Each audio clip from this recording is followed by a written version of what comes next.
Perfeito. Tá, começou. Uhum. Perfeito, então. Então, fique à vontade, Joel, para você apresentar aí o seu memorial. Ok. Muito bom dia, então, professores. Eu quero agradecer muito a presença de todos aqui nesse momento tão importante para concorrer ao professor titular. Eu também gostaria de agradecer a oportunidade, né, que estou tendo de poder pleitear a esse cargo tão nobre, né, na carreira docente. E gostaria de agradecer cada professor que aceitou, ao professor Luiz Marcelo, que aceitou ser presidente da banca. É sempre um prazer e uma honra estar trabalhando junto, né, com o professor Luiz Marcelo, professor Marcos Cavalcante, do Rio de Janeiro. Nós já fizemos vários trabalhos juntos também, com alguns orientados nossos, e trabalha também com inovação. Professor Marcos Tanuri Sanabio, da Juiz de Fora, muito obrigado, professor, por ter aceito o convite meu e do professor Luiz Marcelo, né? E o professor Reinaldo Rubem Júnior, da Federal de Alagoas, está em Portugal agora, e foi uma indicação do professor Daniel. É sempre um prazer. Daniel também é um parceiro nosso, tanto é que ele também está como membro suplente, e eu agradeço a presença de todos aqui nessa banca. Primeiramente, eu gostaria de falar sobre. Eu vou dividir essa apresentação em dois blocos. O primeiro bloco é um histórico antes de eu entrar na UFLA, com a minha formação, meu histórico familiar, a graduação e mestrado e o doutorado, e que vai acarretar no ingresso na UFLA. E a segunda parte eu vou detalhar um pouco mais do que aconteceu dentro da UFLA, né? As minhas aulas de graduação e pós, as pesquisas que eu fiz em desenvolvimento e inovação, a internacionalização e parcerias que nós participamos, as consultorias ao governo de Minas, as orientações e publicações e as atividades administrativas. Eu acredito que dessa forma eu consiga abarcar, de um modo geral, todo o trabalho que eu fiz durante esses anos de docência. Primeiro, falando sobre a minha formação, eu sou de São Paulo, eu nasci em 1970, então, em 90... desculpa, tá errado aqui, em vez de ser 97, desde quando eu tinha 7 anos, 1977, né? Eu estudei numa escola pública de primeiro grau, Paulo Nogueira Filho, fiquei praticamente todos os anos lá, estudando. Depois, no ensino médio, eu entrei para a Escola Técnica Federal de São Paulo, que hoje é a IF São Paulo, né? Uma escola federal muito boa, de segundo grau. Eu fiz técnico em mecânica, depois vocês vão entender por que eu fiz técnico em mecânica. E, na verdade, o meu pai tinha uma fábrica de brinquedos e eu queria seguir essa fábrica, então ele trabalhava com ferramentarias e moldes e eu quis aprender isso, então eu entrei no ensino médio, depois no ensino superior, na graduação, eu mudei totalmente de área, eu fui para zootecnia, né? Então é um balaio de gato, né? Depois no mestrado eu fiz administração, então fui passando nessas várias áreas que me somaram muito. Depois eu vou falar que pelo fato de eu ter feito o técnico em mecânica, depois a zootecnia e depois a administração, isso me permitiu ter várias competências diferentes, principalmente no tocante a conseguir conversar com várias áreas diferentes, né? Então, eu vejo que, vamos assim dizer, desaproveitado, né, jogado fora, muito pelo contrário, né? Essas competências que foram sendo acumuladas foram servindo depois para o que veio a ser todo o meu desenvolvimento da carreira.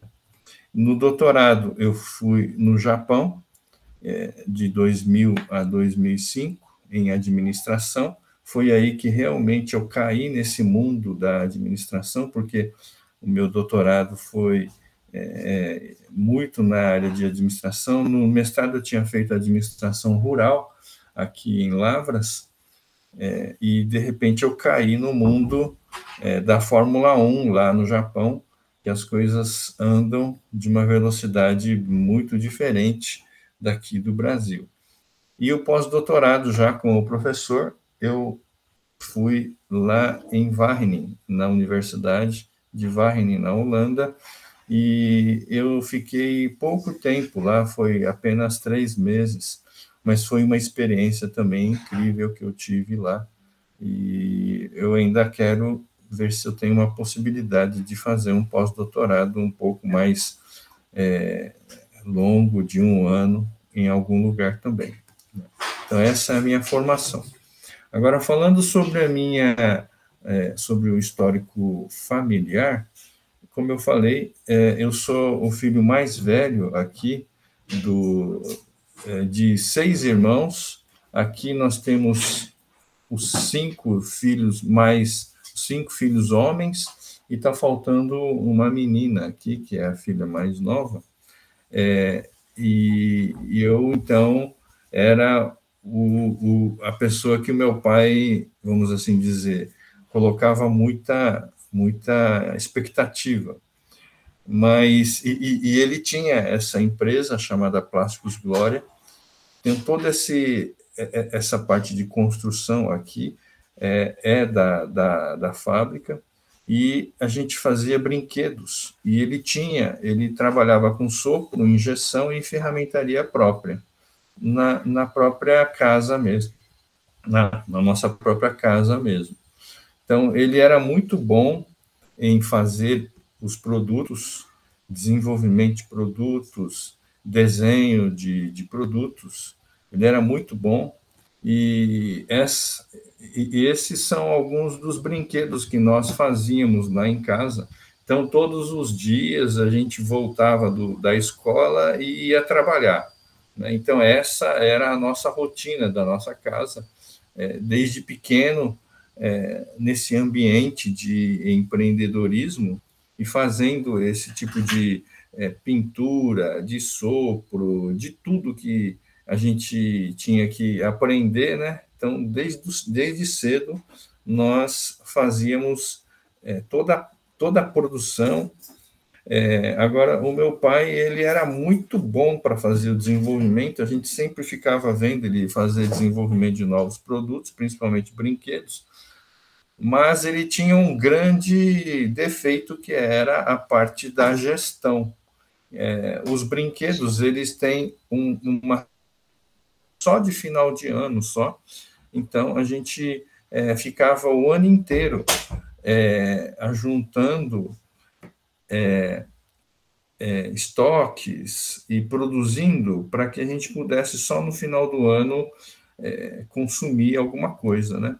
E naquela época, na década de 80 e 90, a gente teve várias crises. Então, como os senhores podem ver, a gente teve várias crises, e aquelas porcentagens de inflação galopante, 80% ao mês no plano Collor. Então, era mais fácil a gente comprar um ovo de dia durante a manhã, porque à tarde e à noite o ovo já subiu de preço. Era assim que funcionava. E quando meu pai vendia os produtos, ele faturava 30, 60, 90 dias. Então, quando a gente chegava para realmente ganhar, entrar as vendas, o faturamento, já não existia mais esse dinheiro, já, né? Então, era essa questão de gestão, e eu falava para o meu pai, em vez de fazer brinquedo, por que o senhor não faz moldes? Porque naquela época, cada molde valia o preço de um carro, mais ou menos.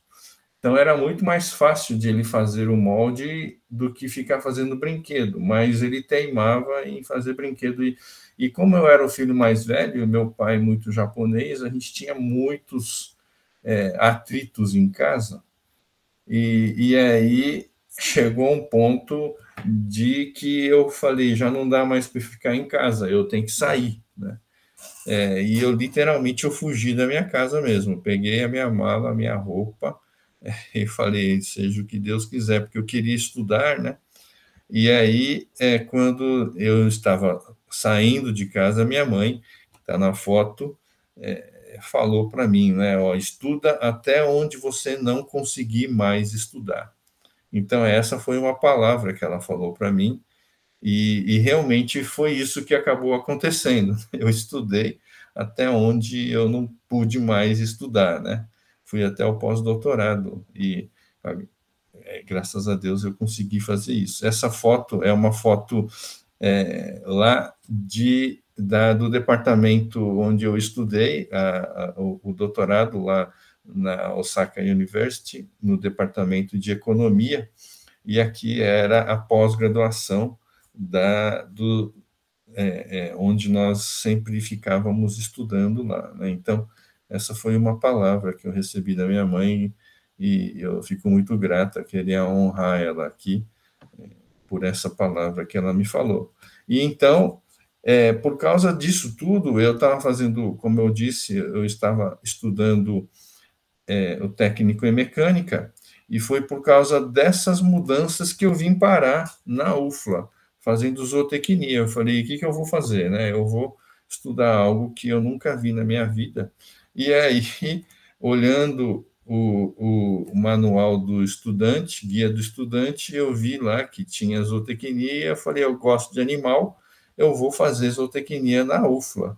E naquela época, 1996, 91, que eu vim para cá, eu ué, tá engraçado aqui, mudou as datas, tudo. 91 até 96, as pessoas tinham poucos japoneses aqui, e cheguei aqui, o pessoal ficava até olhando para mim, né? E aí eu fui fazendo todas as disciplinas, mas na metade do curso eu decidi que eu não queria seguir exatamente a zootecnia, mas sim a administração, que eu gostava bastante já desde lá de casa, e eu já comecei a puxar algumas disciplinas da administração, e essa turma foi a turma que a gente acompanhou durante esses 5 anos, e nós fizemos também uma festa de 25 anos de formado depois, logo em seguida, acho que foi ano passado. E aí, no meio do caminho, eu falei, eu vou seguir a área da administração e não da zootecnia. Mas como eu já estava já na metade do curso, eu terminei o curso de zootecnia e depois eu fui fazer o mestrado em administração, onde eu conjuguei essa parte da zootecnia juntamente com a administração, que é a parte aqui do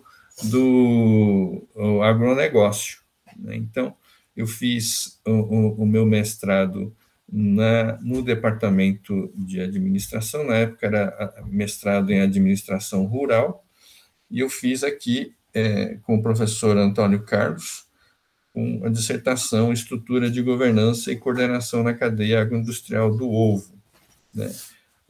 Esse também é uma por que o ovo, né? Porque, na verdade, eu vim conhecer a minha esposa lá em Bastos. Bastos é interior de São Paulo, considerado a capital do ovo. Então, foi aí que eu conheci a minha esposa lá, os meus pais mudaram para lá, e eu tive aqui uma feliz um encontro com a minha esposa no mestrado, e eu acabei casando no meio do mestrado em 97, e foi aí que nós começamos a construir a nossa família juntos, né? E aquela pessoa que saiu de casa, fugiu de casa para tentar o seu sonho, então agora achou uma pessoa que pudesse compartilhar todas as conquistas. Depois de terminado o mestrado, eu fui fazer um doutorado lá na Osaka University, e desde criança meu pai mandava a gente estudar japonês, eu não sabia por quê, mas foi esse japonês que eu aprendi lá em casa que me permitiu ir fazer o doutorado no Japão. Só tem uma coisa engraçada que eu vejo nessa seleção, acho que tinha pelo menos umas 10 pessoas fazendo a seleção lá no consulado do Japão, no Rio de Janeiro, e todos eles, vendo as minhas notas de inglês, o cônsul perguntou para mim em japonês por que eu queria fazer o estudo lá no Japão. E eu respondi em japonês mesmo, e todos eles arregalaram o olho, né, falando, nossa, por que você não fez a prova em japonês? Falei, olha, eu entendo muito bem, eu falo muito bem, mas eu não consigo ler uma vírgula de japonês, e foi assim, então, que eu fui selecionado para ir ao Japão fazer o doutorado, e lá eu tive muitas experiências boas, foi uma escola para mim, principalmente o professor Toshio Kobayashi, ele era um exímio administrador, investidor de startups, né? Então eu aprendi muito com ele, e foi no Japão também que nasceu o meu filho mais velho, o Josué, o primogênito, né? Então foi durante esse tempo todo que nós passamos lá. E só esqueci um detalhe, na graduação também eu agradeço muito ao professor Marcelo Silva de Oliveira, do Departamento de Exatas, que foi ele quem me orientou e falou, eu perguntei para ele, como é uma trajetória, uma carreira acadêmica? Ele falou, olha, não é ruim não, viu, é bom. E foi a partir disso, então, que eu comecei a, realmente investigar e levar muito a sério essa questão de me tornar professor. E quando eu conversei com a minha mãe também, na verdade, o grau de professor no Japão, é um grau muito alto, né? Então é muito respeitado. E ela falou, olha, é o melhor caminho que você pode seguir. Então foi aí que eu entrei na UFLA. E essa história da UFLA também é uma história interessante, porque logo ao retornar do Japão, o presidente do FHC não estava abrindo os concursos públicos, e foi então que abriu 4 vagas, e nessa vaga, uma delas eu consegui entrar em 2006 e permaneço até agora na UFLA por causa dessa vaga. E na UFLA, então, já partindo para o segundo ponto, eu comecei as aulas de graduação, pegando várias disciplinas, por exemplo, gestão de custos, TGA, que eu tive que, vamos assim dizer, preparar em um dia, né? Antes, dizem que a diferença entre professor e estudante são 24 horas de preparo. Então, foi isso que eu fiz, de fato mesmo. Mas essas aulas que eu dei na graduação, logo que eu cheguei, foi muito importante para mim, pelo que viria depois, principalmente com as empresas que nós iríamos incubar, nós iríamos desenvolver. Então, aí eu, na época, não tinha nenhuma disciplina nessa área de inovação. Foi então que nós começamos a trazer essas disciplinas de inovação em modelos de negócios, estratégia empresarial na era digital, tecnologia e inovação também já existia, mas a gente entrou com um pouco mais de inovação. Por que inovação? Porque no meu doutorado eu trabalhei com as empresas de internet. Então, foi aí que eu aprendi bastante sobre essa questão da nova economia da informação, economia baseada em dados, em redes, e foi isso que eu falei, se a gente não tivesse uma disciplina dessas na graduação da UFLA, eu acreditava que os estudantes iriam sair sem muita bagagem do que nós estamos vivendo hoje, em termos de mudanças do ambiente. Então, foi aí que a gente começou a colocar essas novas disciplinas, e, por exemplo, essa primeira inovação em modelo de negócio era uma disciplina eletiva, que eu pedi para tornar obrigatória, porque eu imaginava que sem ela, hoje, as pessoas não teriam, os alunos não teriam condições de analisar a realidade que nós estamos vivendo hoje, né? E foi, de fato, o que acabou acontecendo. Além disso, também dei aula de empreendedorismo, planejamento empresarial,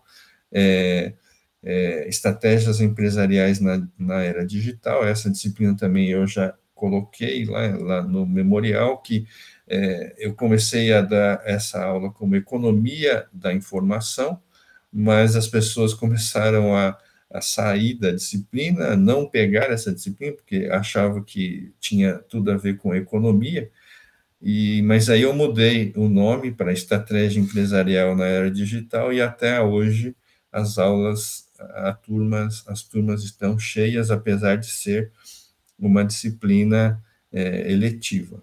Então, essas foram as aulas que tem mais algumas, mas que eu dei na graduação, e na pós-graduação eu comecei duas disciplinas, uma chamada Plataforma e Modelo de Negócios, que eu dou aula até hoje, dessa disciplina, onde eu falo mais a fundo quais são essas novas formas de pensar as estratégias e modelos de negócios dentro desse ambiente de internet, dentro desse ambiente de rede, e também eu dividi uma outra disciplina com mais dois professores, professor Kleber e professor Zambaldi, de Ciência, Tecnologia e Inovação na pós-graduação. Logo junto, quando eu entrei na UFLA, eu queria seguir o modelo que o meu orientador do Japão tinha, que ele era o professor, mas, ao mesmo tempo, ele também era investidor de startups. Então, eu vi os trabalhos dele, e eram trabalhos muito interessantes, muito práticas, e eu falei, eu acho que eu vou seguir esse movimento também de unir a teoria à prática. Esse foi sempre a minha vontade, e eu acredito que eu não seja um pesquisador, vamos assim dizer, clássico. Eu gosto sempre de colocar a prática junto com a teoria, e eu sempre tentei fazer isso, e uma das oportunidades que me aconteceram foram que, nessas aulas de inovação em modelo de negócios, as pessoas começavam a ver que existia novas formas de fazer negócios, e eles vinham me procurar.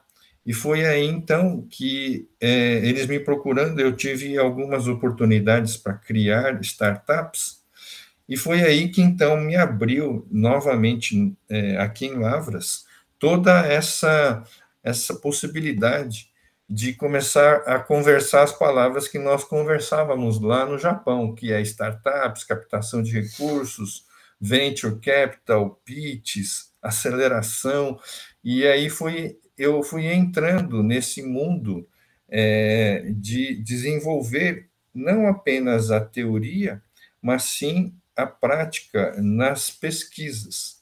E duas iniciativas muito interessantes que me aconteceu. Uma foi na Tebit, que nós fundamos a Tebit. A Tebit é uma empresa que faz uma máquina de analisar sementes, E essa empresa, ela começou com dois sócios que eram sócios que eram ex-estudantes de ciência da computação, e eles estavam querendo implementar a computação aplicada a alguma área. E como nós aqui em Lavra somos muito fortes em café, então nós começamos então a implementar esse sistema para a área de café no início, e no início essa máquina ela é uma máquina que tem uma câmera fotográfica em cima que fotografa os grãos aqui embaixo, e as plântulas também. Plântulas são essa plântula que germinou, acabou de germinar, e tinha que fazer todas as medições das plântulas, das sementes, e era tudo feito manual. Então, nós pensamos, por que não usarmos a tecnologia da computação para fazer essas análises computacionais através da inteligência artificial, e aí a gente tira a subjetividade humana e traz uma ajuda para o setor. E foi assim que nós começamos a Tebit, e nós começamos com esses projetos de apoio para a inovação na área do café, porque nessa época eu estava, coincidentemente, eu estava trabalhando com um projeto na área de café, só que o café ele não aceitou muito bem essa tecnologia, porque o café ele ganhava em cima da assimetria de informações dos produtores. E uma máquina dessas, ele aumentava a acurácia da análise e diminuía a assimetria da informação.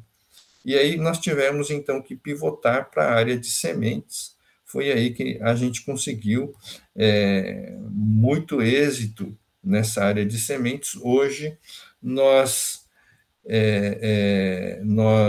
exportamos essa máquina para o mundo inteiro, né? E, assim, é um feito que eu me orgulho muito de ter participado disso, porque o pessoal da computação se juntou à administração, e eu vejo que isso foi uma coisa muito boa, uma coisa muito, uma sinergia muito boa, e eu passo isso até agora para os meus estudantes também de empreendedorismo, modelo de negócio e inovação. Para os senhores terem uma ideia, nós captamos quase R$ 800 mil em dinheiro a fundo perdido para esse tipo de apoios à inovação. Então, além da empresa, nós conseguimos sempre trabalhar com esses projetos que deram a base de sustentação da empresa, até que a empresa foi, então, investida através de um venture capital também, lá em 2012. Mas aí, chegando em 2012, o pessoal chegou e falou assim para mim, não, 2018, quase 2018. O pessoal chegou para mim e falou, olha, você vai ter que sair, porque não é possível você ficar part-time. Então, com muita relutância, eu acabei saindo das operações da empresa, mas sempre esse tino de querer fazer alguma coisa empreendedora sempre estava ao meu lado. Então, dois professores da UFLA, do setor de engenharia de automação, me procuraram e falaram, olha, a gente está pensando em fazer isso, aquilo, né? Vamos começar algo novo na área de automação veicular? Falei, vamos. E nós fundamos, então, a Seven. E eu fiquei durante um ano na Seven.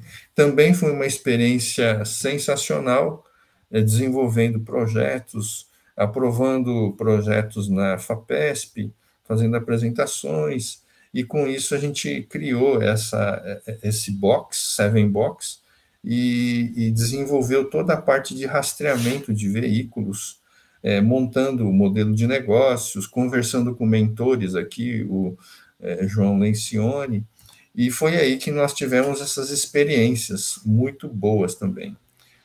Por que eu estou falando dessas experiências? Porque isso me acrescentou muito tanto na aula de graduação como na pós-graduação e também nas minhas pesquisas. Então, eu sempre tentei aliar a teoria à prática. Um outro ponto importante na minha carreira foram as parcerias internacionais que nós fizemos com essas 5 universidades da qual eu participei, Northern Michigan, Western Illinois, University of Delaware, Wageningen e, por último, a Universidade de Paris-Saclay. Então, foram essas as oportunidades que nós tivemos. Nós enviamos vários estudantes ao exterior, também nós recebemos estudantes também, e tem uma história engraçada nesse ponto também, que no departamento o pessoal chegar a falar assim para mim, quem é que sabe falar inglês? É o Joel foi para o Japão, então ele sabe falar inglês. Na verdade, não tinha nada a ver uma coisa com a outra, né? Mas eles me colocaram e graças a Deus eu tive várias oportunidades, nós fomos lá, fizemos as parcerias, mandamos estudantes, treinamos os estudantes, essa última de Universidade de Paris-Saclay, nós estamos até agora com uma dupla titulação em doutorado, e nós já mandamos 5 doutorandos lá, e desses doutorandos está em doutorado pleno lá, sem ser doutorado sanduíche. Então, nós enviamos tanto os alunos de graduação quanto alunos de pós-graduação em várias universidades ao redor do mundo. Nós fizemos várias parcerias também, e eu também tive a oportunidade de fazer o meu pós-doutorado na Wageningen University, como eu já falei anteriormente. Falando em internacionalização, em 2010, 2011, eu tive a oportunidade de ir lá na Holanda fazer o meu pós-doutorado. Foi um período muito rápido, mas para mim foi muito bom. E também eu pude dar também uma experiência nova, né, para a minha família, e a minha filha também estava com 2 anos de idade nessa época, e ela não se lembra de nada, mas mostrando as fotos e vendo o que nós fizemos lá, ela fica, puxa, eu quero ir de novo, né? E o meu filho também, ele falou, não, eu não quero mais ficar aqui no Brasil, não, eu quero ir para fora, né? Então, eu fico muito feliz pelo fato da carreira de docente ter proporcionado esses tipos de experiências para toda a nossa família. O quarto ponto, que eu considero também muito importante na minha carreira, apesar de, em termos de pontuação, não valer quase nada, mas para mim foi muito importante, porque eu tive várias experiências de mercado, experiências de contato com a realidade, foram as consultorias que eu fiz, foram pelo menos 3 importantes, né? O Polo de Excelência do Café, aqui em Lavras, o Biro de Inteligência Competitiva lá em Santa Rita, que é considerado aqui o polo de inovação em eletroeletrônicos aqui de Minas, e eu acredito que no Brasil também, e também o Centro de Convivência com a Seca, lá em Montes Claros. Então, nós fizemos essas consultorias e foi muito interessante, porque não apenas em termos de trabalho, mas em termos de conhecer realidades que eu não conhecia, né? Então, a gente teve a oportunidade de conversar com muitas pessoas, e o interessante é que, como eu trabalhei com esse conceito de plataforma de negócios, que foi a minha tese, eu pude aplicar esse conceito em todos os trabalhos que nós fizemos. nesses 3 trabalhos, nós aplicamos o conceito de plataforma de negócios para fazer essas integrações que as pessoas estavam precisando, que essas instituições estavam precisando.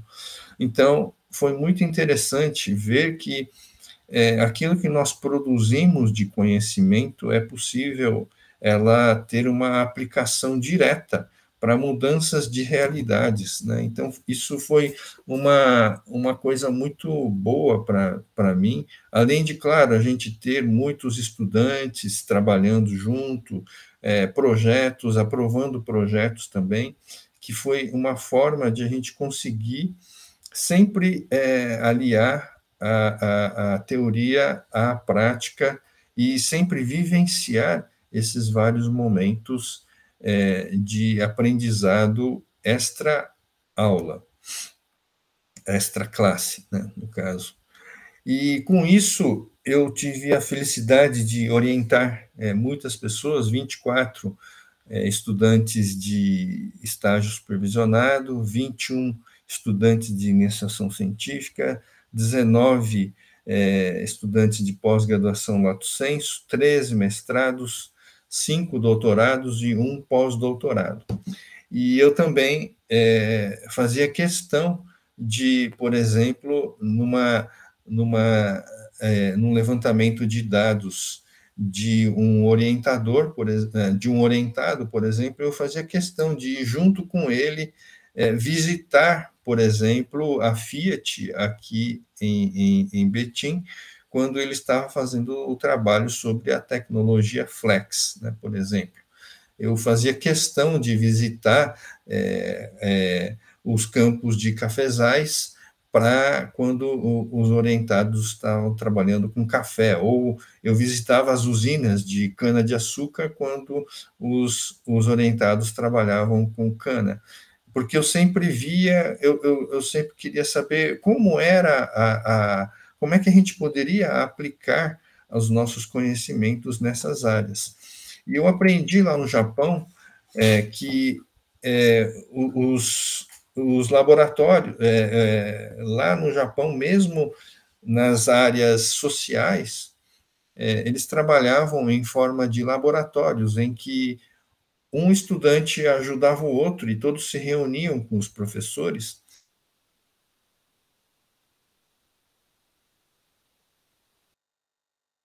Eu trabalhei em tipo laboratório e fazia grupos quinzenais e fomos dividindo em grandes temas, e em cima desses grandes temas as pessoas iam colocando as suas vontades de trabalhar. Então, na área de plataforma de negócio, nós tivemos 2 teses de doutorado e 3 dissertações defendidas. Na área de startups, nós tivemos 1 tese e 2 dissertações. Na área de modelo de negócios, nós tivemos 2 dissertações. Na área de veículos autônomos, 2 teses e 3 dissertações. E na área do mercado de consumo, 2 dissertações. Então, essa forma de trabalhar em laboratório permitiu que houvesse muita sinergia entre as pessoas, e foi assim, então, que nós fomos produzindo. E toda essa produção resultou nessas publicações, que nós tivemos 55 publicações no total, nesses extratos de classificação na Qualis, né? A1, 2 trabalhos na 1, 5 na 2, 12 na 3, 7 na 4, 5 na B1, 4 na B3, B2 e B3, 2 na B4 e 10 em C. Hoje eu vejo que a gente poderia ter colocado esses Cs nos outros também, né? Mas é que a Qualis vai mudando, foi aí que foi mudando as classificações. Mas eu atribuo não apenas a mim, mas ao trabalho de toda a nossa equipe, pelo fato de a gente ter conseguido esses tipos de publicações. E, como eu falei, a gente sempre trabalhava multidisciplinarmente e também com a parte prática. Eu acredito que isso foi algo essencial que permitiu criar essas publicações e fazer essas publicações pelo fato de a gente estar sempre unindo as deficiências de outras áreas do conhecimento, por exemplo, a engenharia, e alinhando isso à parte administrativa, eu acredito que nós pudemos fazer boas contribuições na área das publicações. Mas, mesmo assim, depois de toda a experiência que eu tive, eu ainda acredito que é mais difícil ainda formar uma empresa do zero e fazer com que essa empresa entre no mercado e continue no mercado do que publicar. Isso foi uma conclusão que eu cheguei depois de todas essas experiências.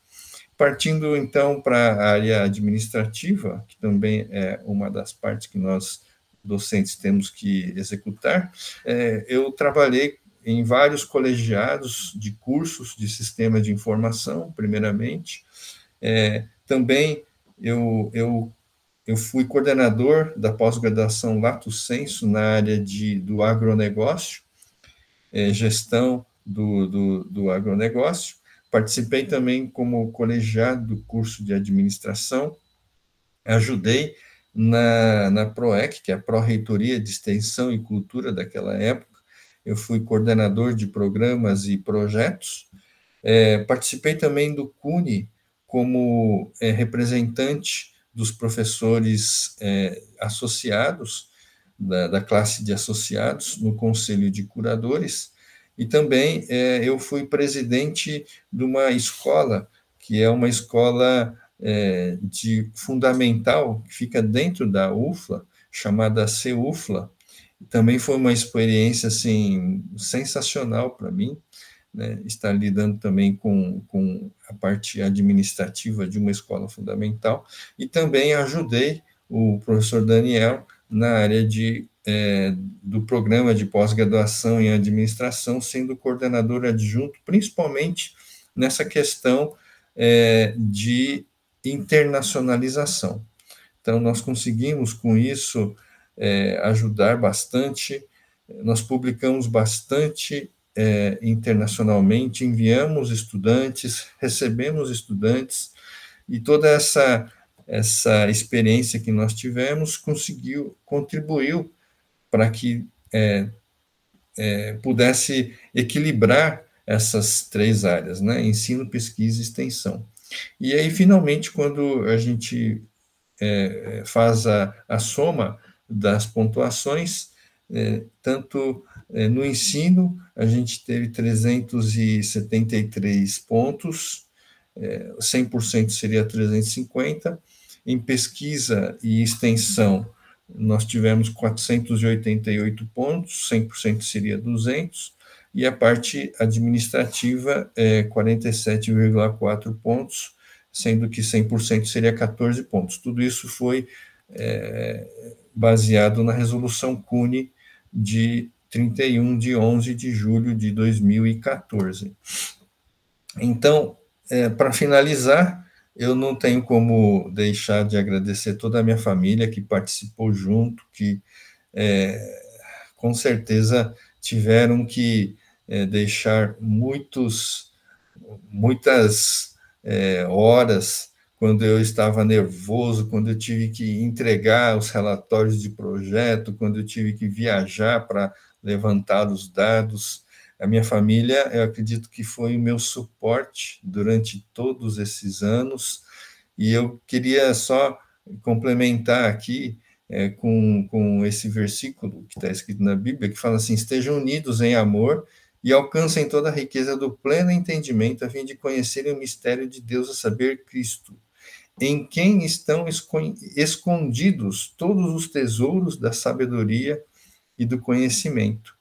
Então, eu vejo que a gente faz ciência, a gente faz todo esse desenvolvimento de ciência, mas, na realidade, eu vejo que Deus me ajudou muito, e eu pude ir desvendando esses tesouros escondidos da sabedoria e do conhecimento que estão em Jesus Cristo. Foi isso que aconteceu na minha vida, e a minha família também foi o suporte que me trouxe até o lugar onde eu estou agora. Eu quero agradecer de público também toda essa dedicação e esse esforço e compreensão da minha família, principalmente da minha esposa.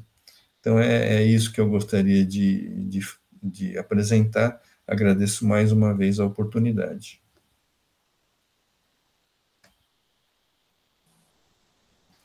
Obrigado, professor Joel, pela apresentação aí do seu memorial. O tempo aqui foi tranquilo, então você conseguiu apresentar aí uns 50 minutos. E passamos, então, para a arguição dos colegas, questionamentos dos colegas, né? E passamos, então, primeiro para o professor Marcos Cavalcante. Mas fique à vontade aí para arguir o Joel aí, por favor. Bom, primeiro eu queria agradecer publicamente aqui pelo convite para participar dessa banca, ao professor Luiz Marcelo, ao professor Joel, oportunidade também de conhecer os colegas, o meu xará, o Marcos Tanuri, e o professor Reinaldo. É um momento super interessante, né? Assim, todos nós que já estamos aqui na banca certamente já passamos por isso, mas é único porque é um momento de também revisar a tua história de vida, o que você fez, e eu adoro história, né? Assim, ouvir histórias. E foi muito curioso, assim, o Joel relatar a trajetória dele e ele falar que a empresa lá do pai dele também foi um momento de aprendizado. E certamente, então, assim, minhas perguntas vão muito nessa linha. Assim, eu sou um cara que adora essa coisa de gestão do conhecimento. E uma vez eu vi um depoimento do Steve Jobs, que é um cara que todo mundo conhece, né, que foi da Apple. Ele, num discurso para os formados lá da Universidade de Stanford, que foi uma universidade, ele nunca frequentou, né? Assim, ele, quer dizer, frequentou, mas ele nunca concluiu nenhuma universidade. E ele contou que várias coisas que ele acabou fazendo na Apple, ele despertou a curiosidade dele em outros momentos da vida. Então, quando ele entrou na faculdade, que os pais economizaram a vida inteira para ele poder pagar, e ele viu que aquilo ali, ele falou assim, isso não tem nada a ver comigo, eu vou ter que abandonar a universidade, né? Ele resolveu fazer um curso de caligrafia.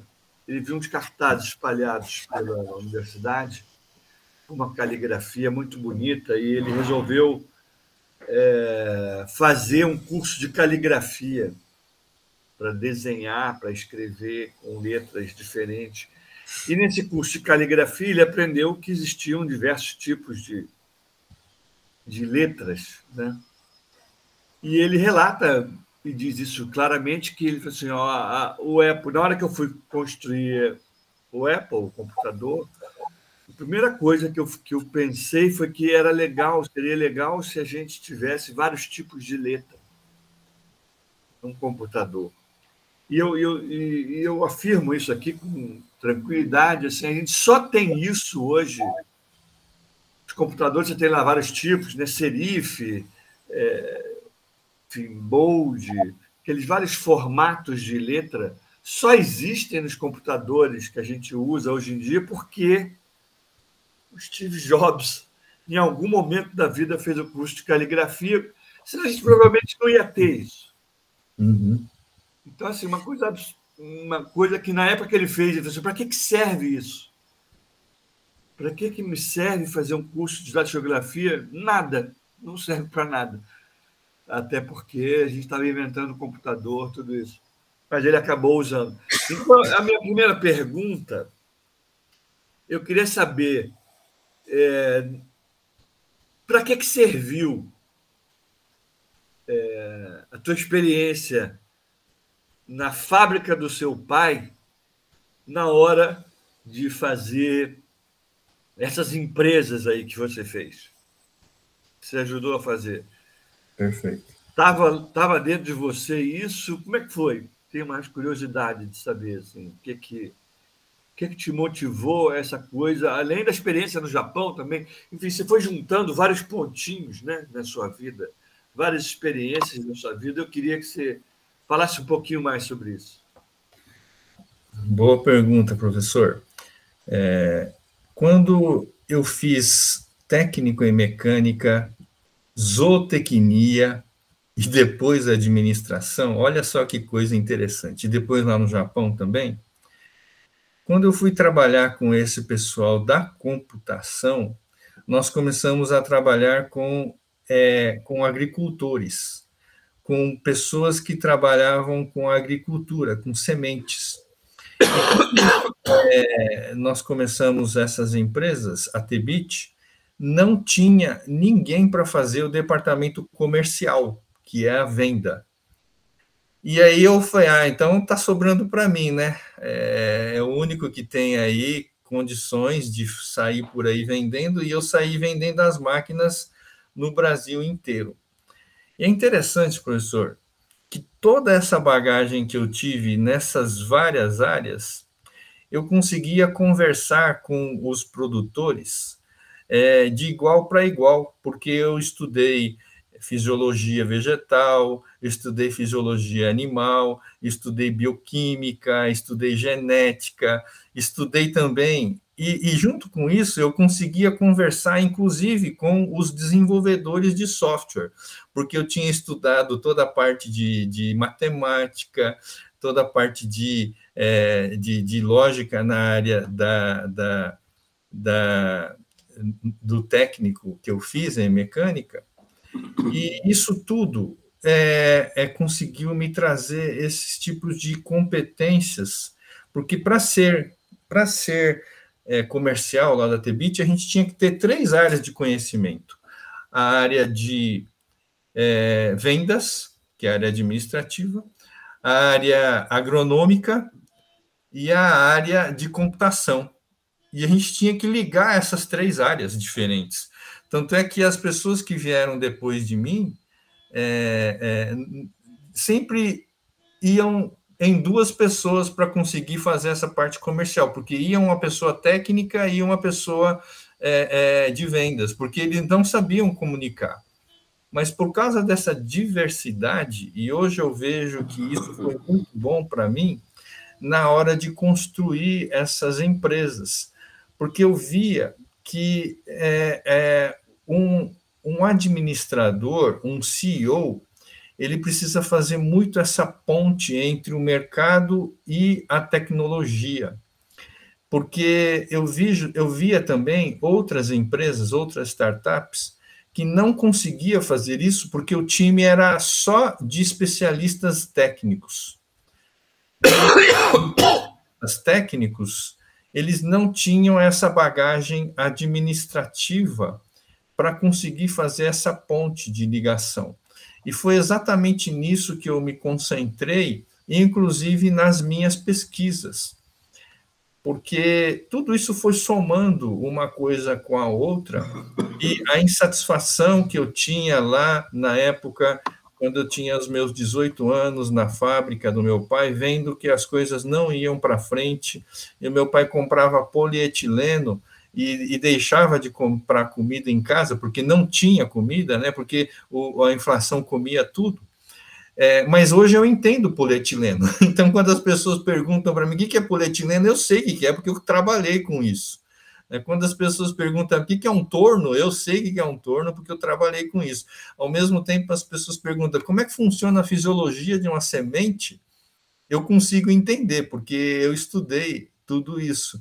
Então, foi uma junção de todas essas experiências que foram juntando, que foi me fazendo ter essas oportunidades. Por exemplo, na segunda oportunidade também na Seven Go, que a gente fazia automação veicular também, Muitas coisas eu tive que aprender, com certeza, mas por causa dessas experiências, tanto técnicas quanto também administrativas, foi possibilitando, olha, eu preciso estudar isso, eu preciso estudar aquilo, e conversava com muita gente. Nós aprendemos na FIP, no programa PIP, meu primeiro, através da FAPESP, nós aprendemos uma metodologia chamada Get Out of the Building, ou seja, saia da cadeira e vá perguntar para as pessoas. E nós fizemos mais de 100 entrevistas para conseguir desenvolver o valor que a gente estava oferecendo através dessa inovação. E para mim foi uma escola sensacional, porque nós rodamos também em São Paulo, Minas, Paraná, para fazer esses levantamentos, e foi uma experiência muito interessante. Então, tudo isso foi formando, professor, para dar aula, para fazer pesquisa, e eu acredito que eu passo essas experiências para os meus estudantes, e aí eu vejo que a aula fica mais rica por causa dessas experiências. Sem dúvida. E, pelo visto, não só, né? Atrás de você está quem? É teu filho que está ali? É meu filho. Não, achei sensacional, assim, eu adoro essa curiosidade. Não precisa esconder, não. A minha esposa e minha mãe também estão aqui. Ah, que maravilha.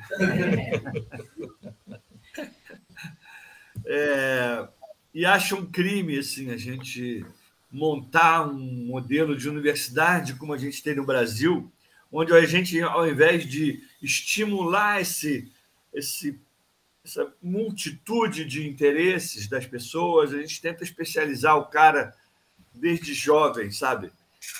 Como se ele tivesse clareza aos 16, 17 anos de qual rumo que ele vai ter na vida, ao invés de fazer ele viver várias experiências assim, que permitisse ele conhecer mais de uma área do conhecimento e poder promover esse diálogo entre as diferentes áreas do conhecimento. Tudo que a gente sabe de inovação, e você sabe disso porque é um estudioso do tema, indicam isso, né? Assim, a inovação não vem de um hiperespecialista que se aprofundou num tema e não conhece mais nada. Ao contrário, vem desse diálogo entre diferentes áreas do conhecimento e, às vezes, uma visão de um biólogo junto com um cara de informática permite... Então, acho que você está de parabéns por ser, na prática e na vida, isso, né? Assim, mais do que um construtor de muros, de coisas separando as áreas do conhecimento, alguém que construiu pontes, né? Que juntou diversas áreas do conhecimento. Eu acho que o futuro da educação no mundo é claramente nesse sentido, não só entre diferentes áreas do conhecimento, como também entre teoria e prática, né? Que é outro mito que a gente criou na universidade. A gente criou um modelo de premiação, de distribuição de medalha para os professores, onde a gente a ditadura do artigo de revista indexada e menosprezando o ensino, a consultoria e outras atividades que são também, do meu ponto de vista, fundamentais para o bom trabalho de um professor. Então, acho que isso é um retrato vivo disso e eu fiquei muito feliz de poder estar aqui participando desse momento importante de sua vida e de alguma forma, validando, né? Assim, dizendo, olha, isso é um caminho que vale a pena ser seguido, né? Em vez de cada um no seu quadrado, separadamente, de você promover esse intercâmbio aí, essa interação entre as diversas áreas. Mas eu estou plenamente satisfeito aí com a tua apresentação e como eu já estava na leitura do seu memorial, né? Eu acho que é o que a gente devia buscar na universidade, né? Promover a interação entre diversas áreas do conhecimento e não a segmentação, e entre a teoria e a prática. né? Assim, não contou ponto nenhum você abrir essas empresas, promover essas experiências com os teus alunos, mas eu tenho certeza que, para o que importa, que é a vida de cada um deles, a experiência junto contigo nas aulas e nas empresas contou muito para a vida deles, e é isso que importa. Parabéns.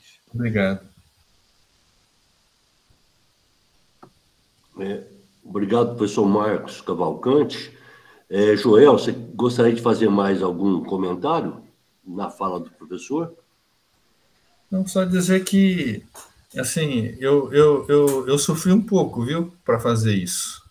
Porque eu entrei num tempo em que as pessoas não entendiam o que significava tudo isso, e as minhas e a minha estratégia foi: eu vou fazer tudo baseado em projetos, porque aí eu ficava seguro através de algo muito institucional, e esses projetos me davam a segurança institucional para eu desenvolver tudo isso, ao mesmo tempo fazendo coisa diferente também do que normalmente se faria.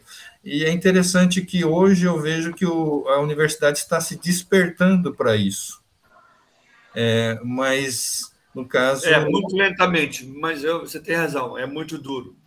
Você foi a ovelha negra, que eu adoro a Rita Lee e adoro as ovelhas negras que ousam desafiar, né, os sistemas. Parabéns, Joel. Ok, obrigado. Então, muito bem, muito obrigado. Vamos passar a palavra agora para o professor Marcos Tanuri. Obrigado, Tanuri, pela sua participação. Fica à vontade. Eu vou só pegar o meu remédio, que eu preciso tomar um remédio agora, nessa hora, mas eu estou ouvindo, Tanuri. Fica à vontade. Tá ótimo, muito bom. Bom, então, primeiro eu gostaria de cumprimentar o Joel, né? O Luiz Marcelo, né?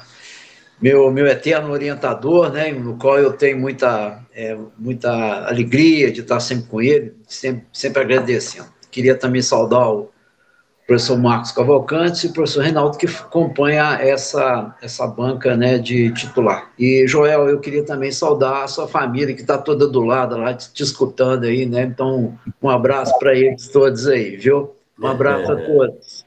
É muito bom, muito bom. Como o Marcos comentou, né, é interessante, né? Todos nós já fizemos, não sei se todos fizeram memorial, alguns fazem, né, tese, né? E quando alguém me pergunta o que vale a pena fazer, eu falo assim: vale a pena fazer memorial, porque o memorial a gente faz um retrospecto da nossa vida, né? Cada um deles, eu lembro quando eu estava fazendo o meu, eu chorava de vez em quando, os olhos ficavam cheios de lágrimas, a gente lembrava das coisas. E o mais legal é que a gente lembra de coisas lá atrás que a gente estava esquecida. Então, assim, eu acho que o memorial é muito rico. E outra coisa também, né, Joel, você deve ter, assim, né, sempre, eu já fiz há um tempo, todos nós já fizemos há um tempo, assim, qual que era o modelo? Que tipo de modelo? Aí você entrava para ver, tinha modelos gigantescos, modelos menores. Mas eu acho que o mais legal é o seguinte, que a gente realmente fazia uma forma que a gente sentia melhor, né, e fazer, contando a história. Então, também quero te parabenizar, né, pela sua trajetória, né, pela sua trajetória profissional e trajetória acadêmica, né. E aí eu me sinto muito à vontade, Sr. João, porque é o seguinte, eu também, um tempo atrás, eu dei aula de empreendedorismo, né, então eu militei nessa área, e era muito interessante isso. E aí eu estava aqui, na hora que você estava falando, eu fui voltar lá num teórico que a gente usava lá, não sei se você deve conhecer, o Fillon, né, aquele canadense, né, o Fillon, e na tal da teoria visionária do Fillon. E aí você vai contando a sua história, a gente fala o seguinte: o que o Fillon contava lá no modelo teórico é o Joel, né? Essa coisa sua do seu pai, de ser empreendedor, e vamos falar assim, com certeza esse é um viés, né, ficou para você esse modelo empreendedor. E como o Marcos falou também, assim, é muito interessante, né, porque você, assim, você trabalhou com esse lance da questão do empreendedorismo, mas você consegue trazer essa questão de empreendedorismo para a vida acadêmica, né? Para acadêmica, não só na disciplina, mas fazendo, quer dizer, a questão das dissertações, das teses. Isso, assim, eu acho que é de uma riqueza, né, muito grande. Eu acho que você deve ter, assim, muito prazer porque você fez, né? é claro, né, que isso engrandece. E, por outro lado, é isso mesmo, né, isso assim, lá se for contar lá a pontuação para você entrar no mestrado, do doutorado, não contou literalmente nada, né, mas contou, foi o artigo que você fez e assim por diante. Então, assim, como dizer, é uma vida muito estranha esse negócio da academia nessas questões todas de entender. Eu vou te fazer uma pergunta que eu acho que o Marcos já te fez a pergunta, mas eu te faço novamente, né? Então, dentro dessa linha, assim, né? Assim, nesse tempo todo, né, que você viveu, assim, essa experiência aí, uma questão mais na questão do próprio da teoria do Fanon, essa experiência, assim, essa experiência que você teve com seu pai, né, sendo um empreendedor, né, que segundo você, ele era um empreendedor, mas ele tinha uma questão de gestão, né? O que ficou disso tudo, né? O que ficou, né? E não só o que ficou, e o que você também vai levar daqui para frente, né? Nesse processo de inovação, que no final o empreendedor é um inovador, né? E aí também é uma pergunta aí para os seus filhos aí, o seguinte, eles também vão falar assim, vão beber nessa fonte, né? Nesse viés do empreendedorismo, do empreendedor, que eu acho que começa, pelo que você me relata, começa mais com seu pai, ou se tem alguém também, né, fazendo aquela velha pergunta, quando a gente entrevista empreendedor, tem mais alguém na família, né, e se a gente pegar aquele livro até do Dolabella, né, quem que é o seu modelo, né, quem que é a tia Fernanda, lá daquele livro, O Segredo de Luiza, quem é a tia Fernanda, que é uma pessoa que te dá tanta, assim, fonte e motivo desse empreendedorismo. Essa que seria a minha pergunta única para o seu trabalho. Obrigado. Perfeito, professor Tanuri, muito obrigado pela pergunta. Olha que interessante, o meu filho, ele está fazendo agora o curso de Engenharia de Controle e Automação aqui na UFLA. Então, ele entrou, mas o viés dele, ele fala assim, pai, vou montar minha empresa, me ajuda, vou montar minha empresa, né, já está com esse viés. E ele perguntou, e aí conversando com ele, toda a minha experiência de vida também, e ele falou assim, vou fazer administração, mas ele é muito bom na área de matemática. Eu falei, filho, então faz primeiro engenharia, que depois você vai conseguir ir para a área de administração, porque um engenheiro sabe fazer a questão da administração. A gente vê vários CEOs por aí que são engenheiros, químicos, matemáticos, mas não vê nenhuma pessoa da administração que vai virar engenheiro. E também desenvolver produtos também, principalmente desenvolver produtos. E na minha concepção, para ser um bom administrador, ele precisa ter 3 áreas na empresa. A área técnica, que é o motor da empresa. Essa faz a empresa acontecer. Segunda área é a área da administração, que dá a direção. Ela é o volante da empresa, que faz com que fale o seguinte, vamos para cá, vamos para lá, vamos fazer isso, vamos fazer aquilo, o mercado está indo para cá, para lá. E a terceira área fundamental que eu vejo é a área do direito, principalmente hoje, com essa questão de direito de propriedade intelectual, essas 3 áreas precisam estar juntas. Isso eu aprendi com o meu orientador lá no Japão, e eu segui a risca isso e deu certo aqui. Né? A gente estruturou a área técnica, a área administrativa e a área jurídica, muito bem estruturada. E foi isso que foi fazendo com que essas empresas crescessem ao longo do tempo. E eu falo para o meu filho, faz a área técnica primeiro, eu sei que é difícil, ele reclama, ele fala, eu tento ajudar ele no que eu consigo, mas eu falei, faz a área técnica primeiro, depois você vai para a área administrativa, você vai ver que riqueza que vai ser a sua formação, ao invés de fazer só a área administrativa. Então, isso aí eu tento passar o meu DNA para ele também e para minha filha também, né? Não sei se ela vai seguir. O que ficou do meu pai? Meu pai era uma pessoa extremamente inovadora, inteligente. Depois, quando quando é criancinha, a gente não entendia direito por que tinha que trabalhar daquele jeito, e trabalhava. Depois eu fiquei sabendo que uma forma do meu pai fazer os moldes de plástico, tanto mais de sopro quanto de injetor, que são dois processos de plástico. Tem a sopradora, que é uma tipo de máquina, e tem a injetora, que é um outro processo. Ele usava uma técnica de microfundição que somente se utiliza para fazer armas de fogo.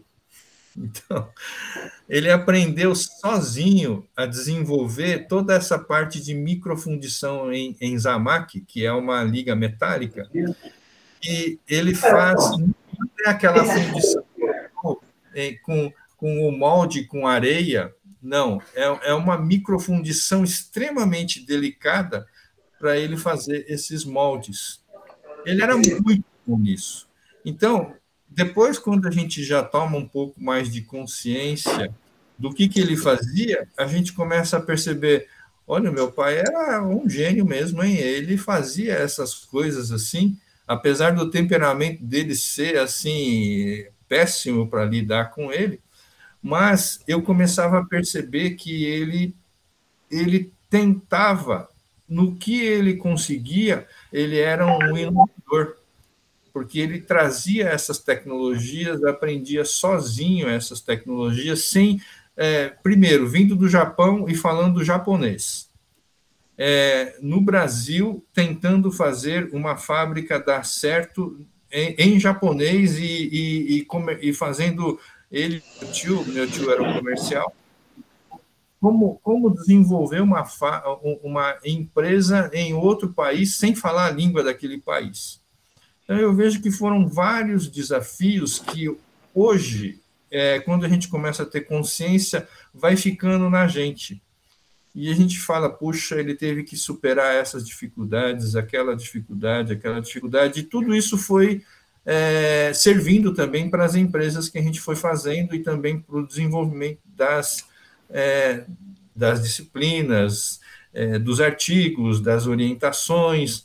Então, eu me lembro que um orientado meu, está lá na França agora, o Guilherme, ele era uma pessoa extremamente inteligente, mas ele era um pouco bagunçado nas coisas que ele fazia.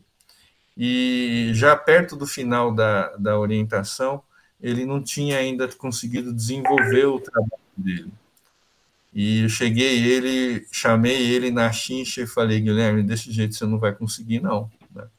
E aí, então, eu lembro que ele até chorou lá na hora, ele era muito esforçado, eu falei, Guilherme, você tem total condições, mas vamos diminuir o seu escopo da dissertação para você terminar, e ele terminou. E olha que interessante, ele foi convidado para fazer o doutorado pleno dele lá na França, e lá ele ganhou um prêmio. E hoje eu vejo, assim, às vezes a gente, dentro dessas orientações, a gente precisa dar uma chacoalhada, chegar o pessoal e falar, olha, a realidade é isso aqui, vamos trabalhar nisso, porque você vai conseguir. Hoje, ganhando prêmios, e também os vários prêmios também que os meus estudantes orientados ganharam, e vejo que foi por causa disso também, por causa dessa junção da teoria prática e de reconhecer as necessidades do dia a dia do mercado, aliando também a teoria. Foi por causa disso, eu acredito que nós conseguimos também várias premiações também. Tá bom, ótimo. E eu queria te agradecer por participar. É muito bom a gente escutar a sua história. Parabéns para você. E só queria fazer um comentário seguinte. Você fez uma coisa interessante. A gente também que está em cargos agora de administração na universidade e tal. Você falou sobre a gente entender da área jurídica, né? Virou uma condição sine qua non. Ou você entende ou você não entende. Então não dá para saber, porque é muita legislação, muita coisa, e as coisas também mudaram muito, né? Tudo é judicializado, todo mundo né? Como diz um conhecido meu aqui, o seguinte, eu nunca entrei com uma ação contra ninguém. Aí, assim, mas o meu aluno já entrou 3 ou 4 vezes, então, assim, a gente se entender demais da conta dessa questão jurídica. Muito obrigado, Joel. Muito obrigado, parabéns para você. Luiz Marcelo, estou satisfeito com as respostas. Muito obrigado. Muito obrigado, Tanuri. Você quer fazer mais algum comentário na fala do Tanuri, Joel? Não, está perfeito. Muito obrigado, viu, professor? Então, muito obrigado. Passa a palavra, então, para o professor Reinaldo. Fique à vontade, professor. Obrigado pela participação aí. Vocês estão me ouvindo bem? Estamos. Sim, sim. Inicialmente, né, eu gostaria, mais uma vez, de agradecer o convite para participar dessa banca, né? Dizer da satisfação, né, de conhecer, né, o Marcos Tanuri. Eu já conhecia de nome, né, agora estou tendo a satisfação de conhecê-lo, o professor Marcos Cavalcante e o Luiz Marcelo, que eu acho que na banca do Daniel você também teve,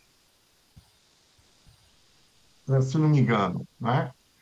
E dizer para o Joel que, para mim, foi uma satisfação muito grande ler o trabalho dele. Está um trabalho muito, quer dizer, o memorial dele está muito organizado, né? Ele usou todas as suas competências do ponto de vista computacional para facilitar muito o trabalho da banca, então foi muito interessante. E eu sempre gosto, né?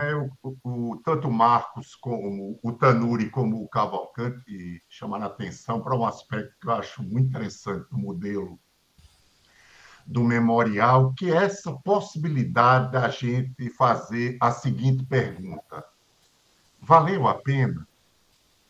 Então, eu acho que isso é muito interessante. A gente chega numa idade na vida que a gente olha, tem a oportunidade de resgatar a nossa vida, né, ao longo de toda uma trajetória, e a gente diz, pô, será que valeu a pena?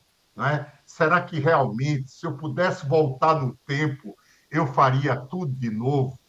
Então, eu acho que o memorial permite esse exercício de reflexão, e eu acho que você faz esse exercício de reflexão. Eu acho que se a gente pudesse colocar algumas palavras-chave, né? Eu gostaria de fazer um comentário inicialmente, porque a presença do seu pai e da sua mãe no seu memorial, ela está em vários momentos, né? Se a gente tem a sensibilidade de perceber, a gente percebe, né? Seu pai como um empreendedor, uma pessoa receptiva, né, a buscar criar coisas novas, mas a sua mãe como visionária. A sua mãe conseguiu ver mais longe. Ela conseguiu perceber, não é? E nesse sentido, eu acho que ela foi mais longe. Ela conseguiu perceber que aquele nível ele não era suficiente, que era preciso dar voos mais altos. E viu na sua curiosidade e insatisfação, muito mais do que a sua dificuldade, às vezes, de diálogo, não é? Essa oportunidade, essa brecha. E eu acho que você foi perseverante ao perseguir isso. Então, esse é o primeiro ponto que eu gostaria de chamar a atenção. Depois eu vou colocar só 2 questões. O segundo ponto é que eu acho que você foi um pioneiro, né? Você chegou numa instituição, né, depois de passar por diferentes experiências, né, muito buscando, né, no fundo, eu acho que uma pergunta que você se fez, vou usar, você vai dizer que eu sou psicólogo, mas é porque eu gosto muito de ler nas entrelinhas, foi, poxa, mas será que se eu tivesse assumido a responsabilidade de ficar com a empresa de meu pai, né, as coisas teriam sido diferentes? E eu acho que você foi buscando nesses diferentes caminhos essa resposta inconscientemente, não é? E isso fez com que você explicasse um pouco o seu ecletismo, né? Que, de uma certa forma, você estava ali naquela tentativa e erro, não é? Mas tinha um ponto que era crucial. Olha, tem a questão da gestão. A gestão ela estava sempre presente, né? Eu olhei, né, a sua formação, tanto o seu mestrado, ela está sempre, de uma certa forma, essa ideia está sempre presente nos seus trabalhos. E o pioneirismo porque você ousou E aí eu acho que tem um ponto importante que o professor Marcos Cavalcante chamou a atenção, e eu concordo plenamente com ele, é que a gente tem um modelo inadequado de universidade, não é só porque muitas vezes ele não dá a oportunidade justamente de se desenvolver essa capacidade empreendedora, mas também porque ele termina cerceando, não é, a oportunidade de você ter uma formação mais abrangente. Isso é fundamental. Né? A sensibilidade é algo que está na base de muitas decisões que a gente toma na vida. A nossa capacidade de percepção. E você, naquele momento, teve a oportunidade de ir para um país onde, apesar do pragmatismo, do desafio, essa questão da mudança ela é muito presente, da inovação, enfim. E você chegou aqui e a primeira coisa que você esbarrou foi com essa mudança de cultura. Então, eu acho que esse é um aspecto importante que você coloca no seu memorial e que eu acho que seria interessante você refletir sobre isso. Não dá para ter um modelo só, você tem um fator cultural que é crucial. Do mesmo jeito que foi difícil para o seu pai chegar aqui, enfrentar a barreira da língua, enfrentar a forma como as coisas eram feitas, você percebeu isso indo ao Japão e chegando aqui, e de repente as pessoas, pô, mas eu dou tanto valor a isso e ninguém acha isso interessante. Até o ponto de ter que mudar o nome de uma disciplina, né, para que tirasse a economia, isso apavorava. Né? O que eu sou economista, inclusive, trabalhei até na minha tese de doutorado com essa ideia de assimetria de informações, e é um grande.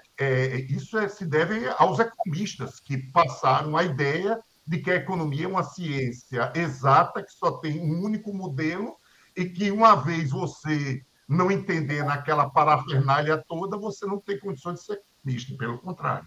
Né? A economia é uma ciência social e ela tem várias facetas, inclusive uma parte de aplicabilidade. Enfim.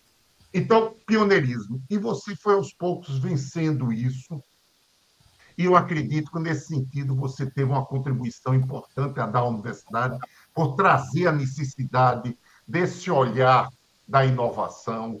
Né? Tanto do ponto de vista empresarial, eu acho que eu, por exemplo, faço parte de um programa chamado Profinite, que é um programa de propriedade intelectual e transferência tecnológica, e isso é uma questão que eu discuto muito com o pessoal lá, que é uma coisa que você vai colocar lá no final do teu memorial, que é essa dificuldade das pessoas de né, criar uma rede, né, de troca de experiência e perceber que transferência tecnológica é muito mais do que você chegar ao TL6 ou 7, né? Ao TRL. É você ter toda uma capacidade de fazer com que aquilo seja visto como algo importante para quem está na outra ponta.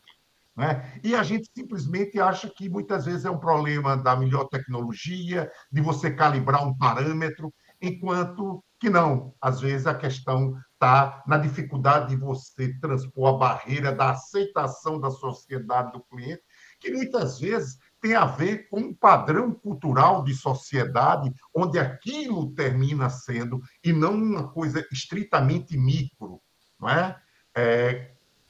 Tendo que se vencer. Então, hoje, por exemplo, quando trabalho essa ideia de inovação, eu acho que a gente tem que ter uma percepção sistêmica disso.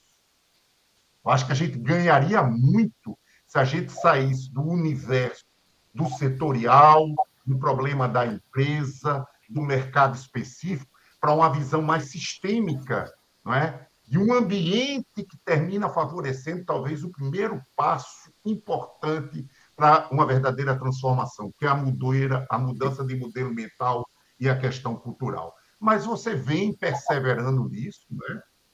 E eu acho que o seu trabalho deixa isso calmo. Já estou terminando, é porque eu gosto sempre de fazer essas cronologias para me ajudar a entender, né, o seu desafio. E aí vem uma parte que eu acho que é fundamental. Você coloca isso com muito cuidado no seu trabalho, mas eu diria que talvez tenha sido uma fase extremamente importante para você, que é a fase seguinte. Bem, vem o desafio. Qual é o desafio? O desafio é: fico em empresa ou fico na universidade? Isso é muito interessante. Por quê? Porque é aí onde está justamente a chave para se refletir, numa visão mais sistêmica, qual é o papel institucional que tem as organizações. Você, antes de ser um empreendedor, um empresário, você é um professor universitário. E a sua experiência, a sua vivência, a sua formação é uma formação muito importante para, né, criar esses empreendedores no sentido de dar uma base para eles. Mas você, na hora que passa a ser empresário, aí isso vem e entra em conflito com o quê? Com a segurança, com a garantia, não é? Com a dificuldade, né, de se trabalhar dentro de uma cultura organizacional, a dificuldade das pessoas. E aí me parece que, eu estou estudando muito isso agora, me parece que um dos problemas foi porque entrou um capital de risco aí e impôs uma lógica de gestão que ele terminou tirando da jogada. Enfim, então aí começa um jogo que é um jogo mais complicado que a gente na academia tem acho que talvez implicitamente um pouco mais de elegância, mas eu acho que aí é a hora de botar o pé no chão. E aí eu chamei esse momento da experiência. Aí olhou para trás e disse: é por isso que você repete com tanta frequência. É mais fácil fazer um artigo do que uma empresa. Porque uma empresa ela depende de uma infinidade de artigos. Uma empresa é algo, um organismo vivo. Ela está dentro de uma estrutura, dentro de uma sociedade, vivendo as vicissitudes, as incertezas, né, de uma dinâmica global que está sempre colocando desafios.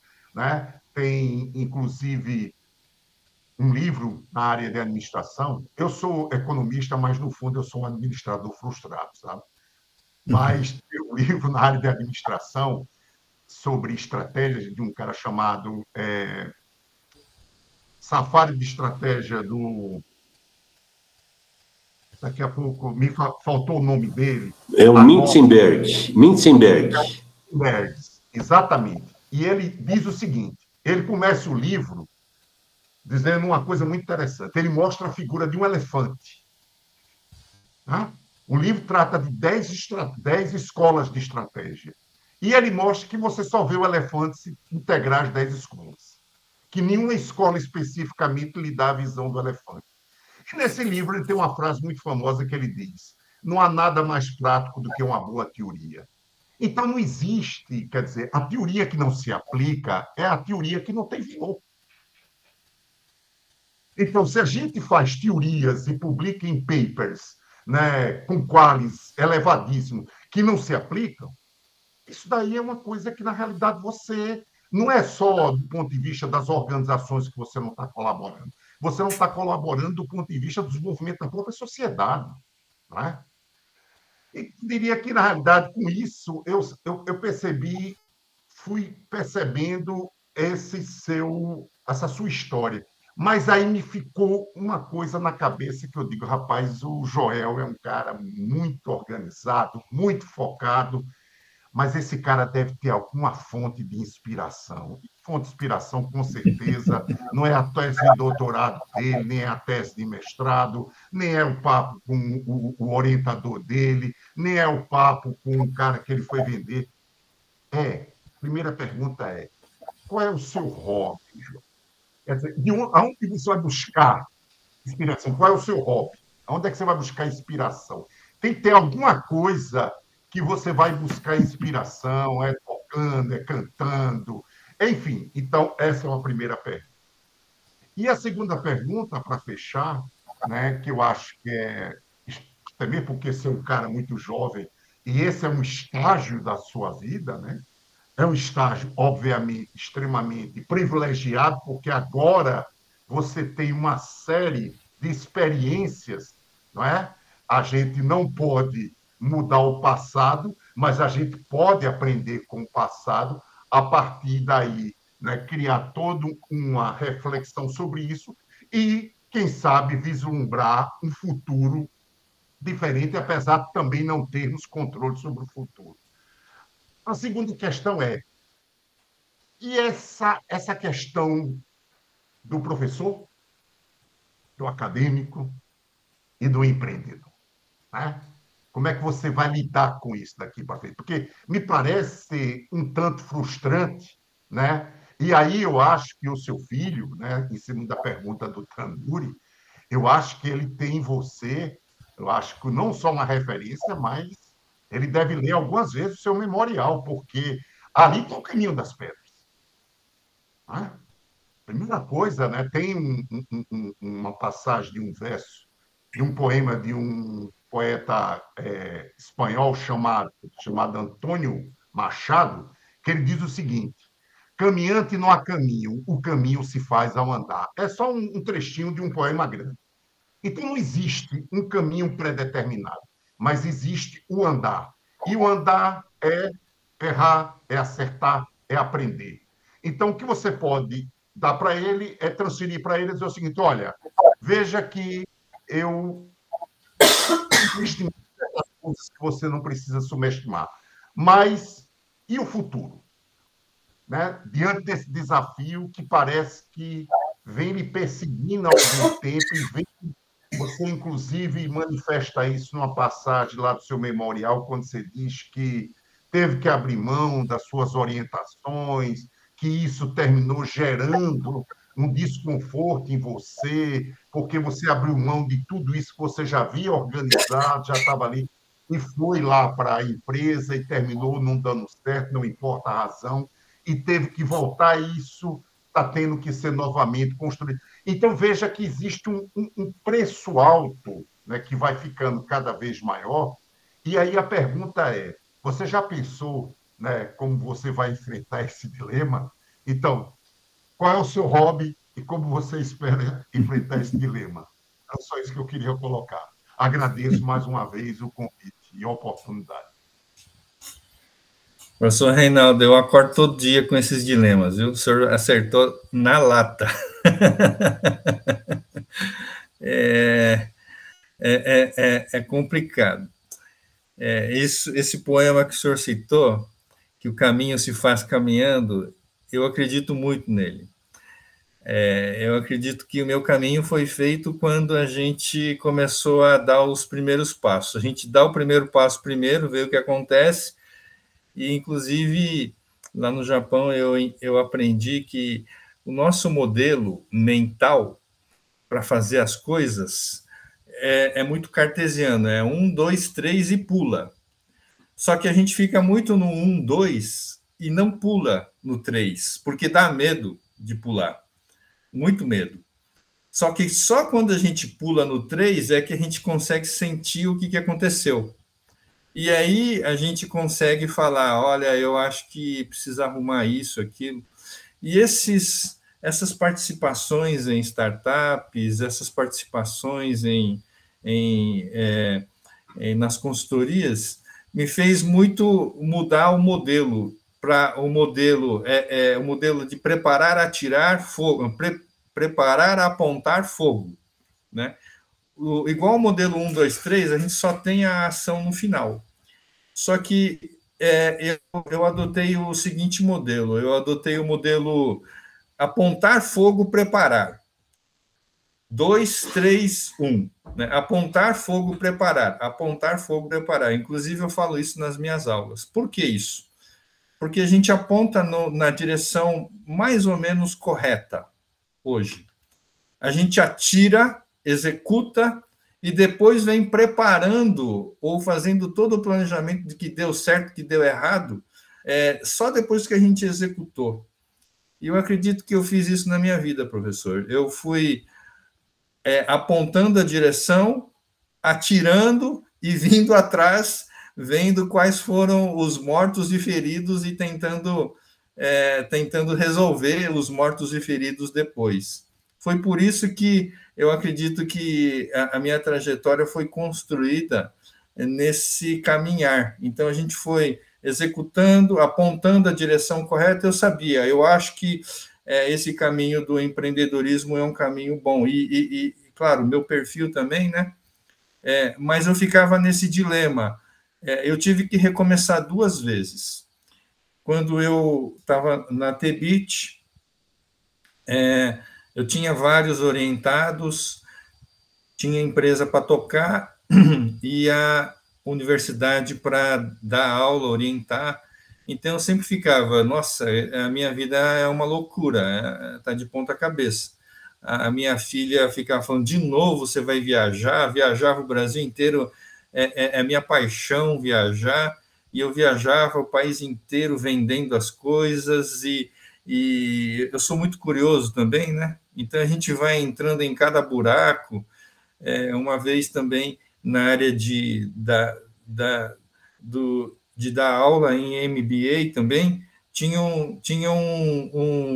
uma unidade do Banco do Brasil lá em Belém, e o pessoal ficava perguntando, quem que vai para Belém? Eu fui o primeiro a levantar a mão, eu falei, eu vou. Eu gosto de ver coisas novas, coisas diferentes, e aí eu vou me metendo nesses buracos, e a gente vai fazendo as coisas, vai experimentando e vai conhecendo essas coisas. Então, por isso que também, estão me ouvindo? Por isso que eu também por isso que eu também fui fazendo essas várias coisas que eu fiz, e eu tive a coragem de fazer isso, né? Porque eu acho que é o meu perfil ficar fazendo essas coisas. Então, respondendo, valeu a pena? Com certeza. Eu não sei como é que eu vou fazer no futuro, porque agora eu estou sem orientados, porque eu tinha 10 orientados e eu cedi todos eles para os outros colegas. Na pós-graduação, eu ainda continuo dando aula. E as minhas aulas também são um pouco diferentes, vamos assim dizer, né? Eu discuto muito essa questão do desenvolvimento, da prática, e eu vejo que está saindo coisas muito interessantes, né? Muito interessantes. Com os meus orientados também, antes, e eu não sei, uma coisa que eu sei é que eu vou dar muita força na graduação, e principalmente para passar as experiências para os estudantes. Eu vejo que isso é uma coisa que enriquece muito, para mim, pelo menos, enriqueceu muito. Então, quando eu pego as disciplinas para graduação e eu vou contando os erros que eu tive, os acertos que eu tive, isso traz uma riqueza na hora das aulas. Simplesmente não passar o conteúdo, mas sim criar competências, né? Que é o que hoje o Ministério da Educação está querendo formar, e eu tento formar também neles essa competência da administração. Né? Então, é uma parte que eu amo de paixão. Eu só não gosto de corrigir provas, mas de resto, para dar aula, interagir com os alunos, é a minha praia. Eu gosto de fazer isso, né? Então, é o que eu vou me dedicar. E um hobby que eu tenho, eu toco violão, professor, né? Isso me relaxa muito. Isso me relaxa muito. Mas a minha fonte de inspiração vem desse último versículo que eu coloquei. Não apenas religiosa, mas ele está escrito que em Jesus Cristo estão escondidos todos os tesouros da sabedoria e do conhecimento. Então, a minha paixão é estudar Jesus e conhecer Jesus para eu conseguir cada vez mais ter mais conhecimento, e não apenas conhecimento, mas sabedoria, que é diferente de conhecimento.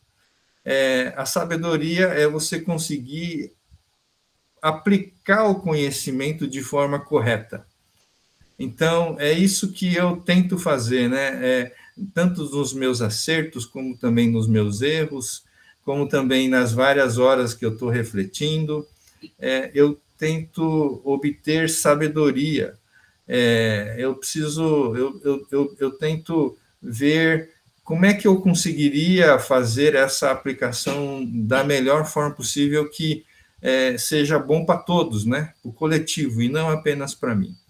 Então, essa é a minha fonte de inspiração. Eu acho que não tem fonte de inspiração melhor, pelo menos para mim, do que conhecer cada vez mais quem é a pessoa de Jesus Cristo. E quando eu vejo isso, eu vou contar uma história, se o senhor me permite. Quando eu estava no Japão para terminar a minha tese de doutorado, eu já estava no meu quinto ano de doutorado, e tinha acabado a minha bolsa lá no Japão, porque eu ganhei a bolsa do governo japonês. E a minha família, eu estava trabalhando no McDonald's.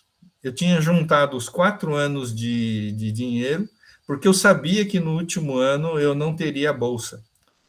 E aí eu estava trabalhando no McDonald's, e aí a minha tese não saía.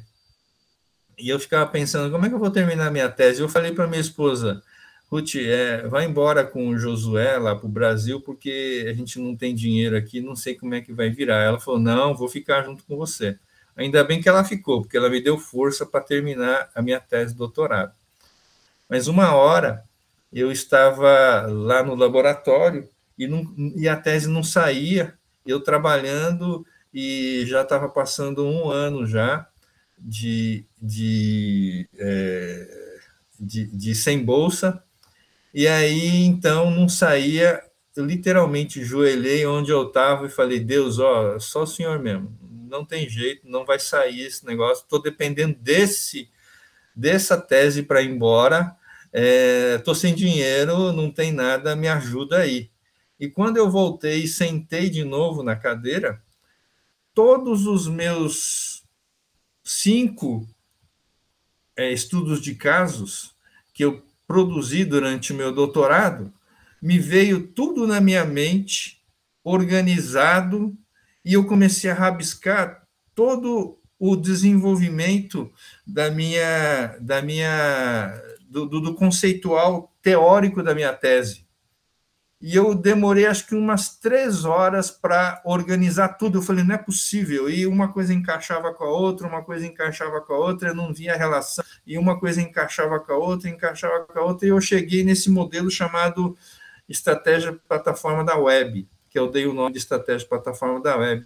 Quando eu rabisquei tudo, fui colocando um papel ao lado do outro e desenhei o mapa total do meu trabalho.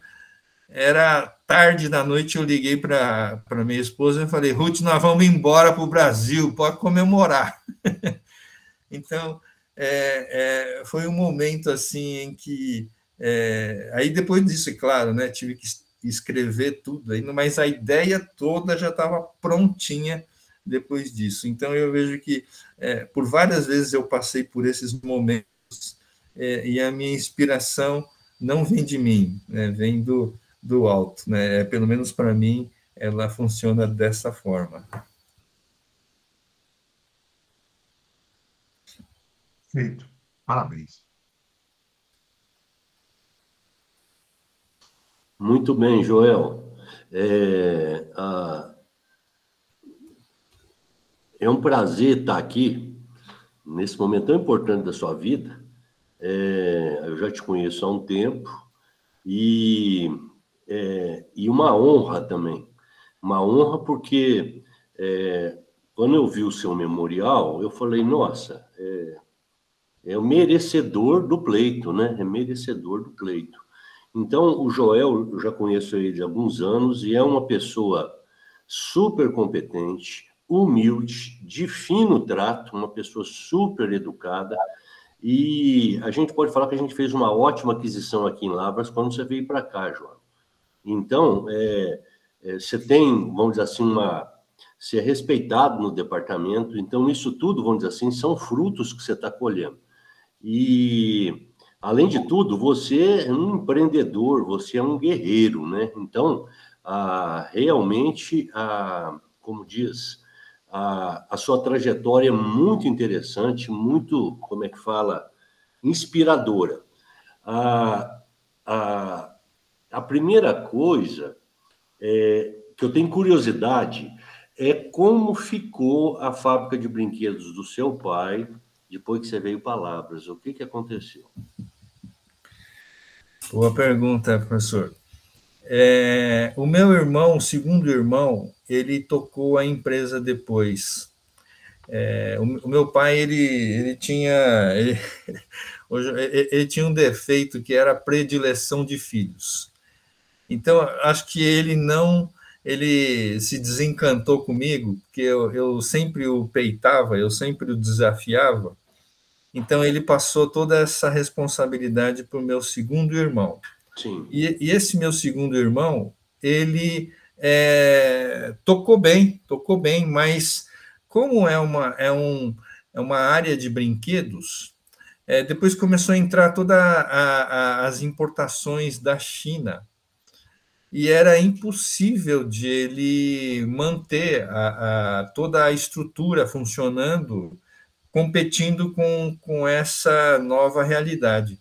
E aí, Sim. então, a empresa faliu. Ele não teve mais jeito, levou mais alguns anos e não conseguiu tocar. E ainda bem que nessa época eu já estava já na carreira acadêmica, já, né, no caso. Sim, sim.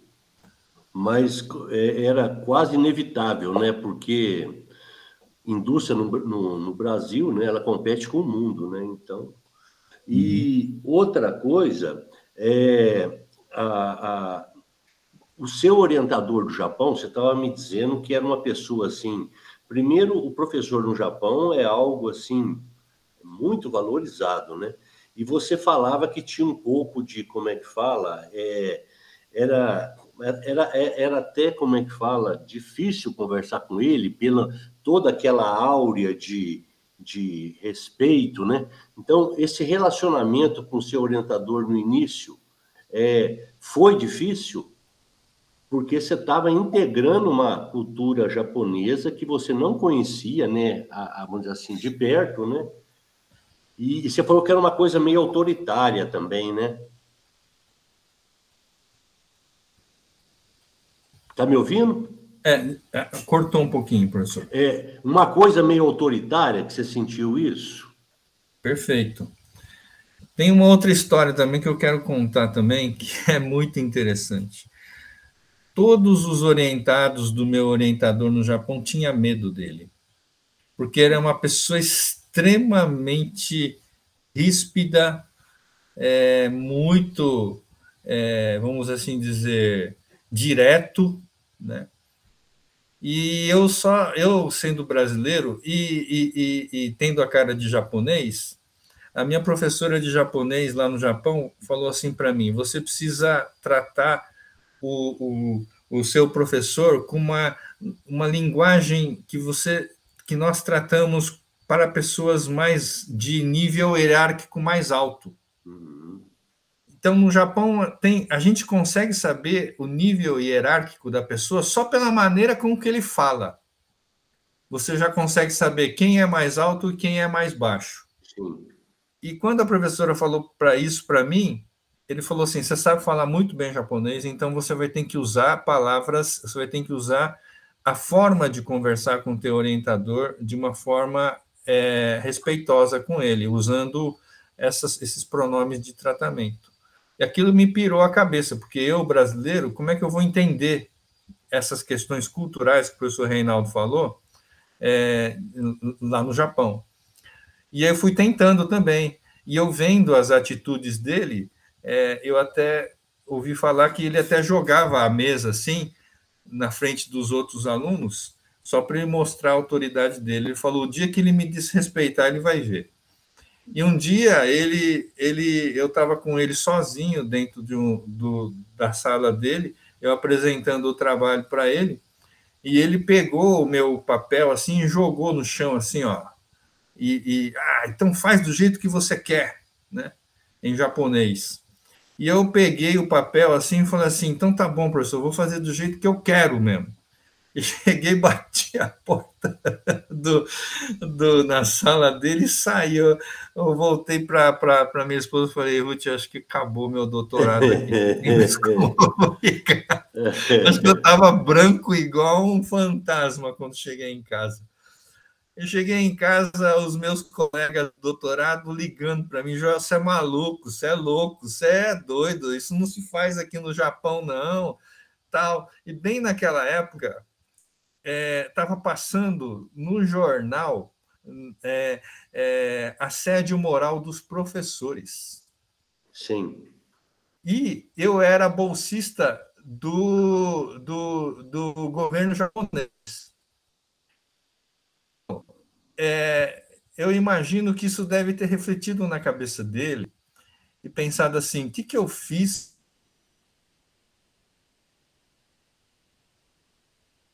com um brasileiro aqui, né? E olha só, mas aí eu nem estava, eu estava mais preocupado, e agora, o que eu vou fazer? Aí, imediatamente depois disso, eu mandei um e-mail para ele e falei assim, professor, eu gostaria de conversar com o senhor. Aí ele só me mandou o horário, amanhã às 2h, por exemplo. Só isso, mais nada, não falou mais nada. Aí eu fui lá determinado a falar assim, eu vou baixar a cabeça, não vou falar nada, absolutamente nada. Eu vou falar, o senhor está certo, eu estou errado, o senhor está certo, eu estou errado. E foi isso que eu fiz. Ele ficou 2 horas conversando comigo, me malhando, e eu falei, o senhor está certo, eu estou errado, o senhor está certo, eu estou errado. E depois disso, ele falou assim para mim, você precisa provar que você merece ser o meu orientado. Falei, tudo bem. Depois disso, em todas as reuniões eu apresentava. Mas depois disso, eu reparei que o meu orientador mudou completamente a atitude dele com relação a todos. Com relação a todos. Ele deixou de ser aquela pessoa que todo mundo tinha medo. E quando a gente vai subindo de grau, vamos assim dizer, lá no Japão, a gente começa a sentar mais perto do professor. É tipo samurai mesmo.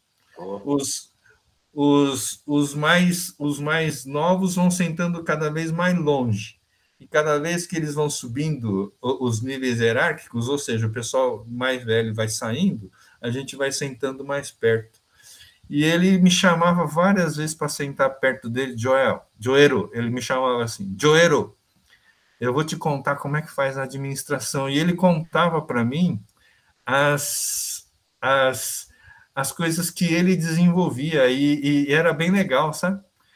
Eu não bebo, ele bebe. Ele ficava tontinho de bêbado, mas ficava falando para mim, faz isso, faz aquilo, eu gosto da sua família, nossa, sua família é legal e tal, não sei o que. Ele confidenciava algumas coisas, e foi assim que eu consegui conquistar a minha posição hierárquica no Japão, vamos assim dizer, né? Depois desse embate feroz, mas eu percebi que depois, quando eu formei também o doutorado, eles me pegaram, assim, graças a Deus, e me jogaram igual aquele técnico que ganha um campeonato, né? Sim. Eu falei, uma pessoa que quase foi escorraçado de perder o doutorado, depois conseguir formar desse jeito, eu dou graças a Deus por isso. Aprendi muito, muito mesmo com isso.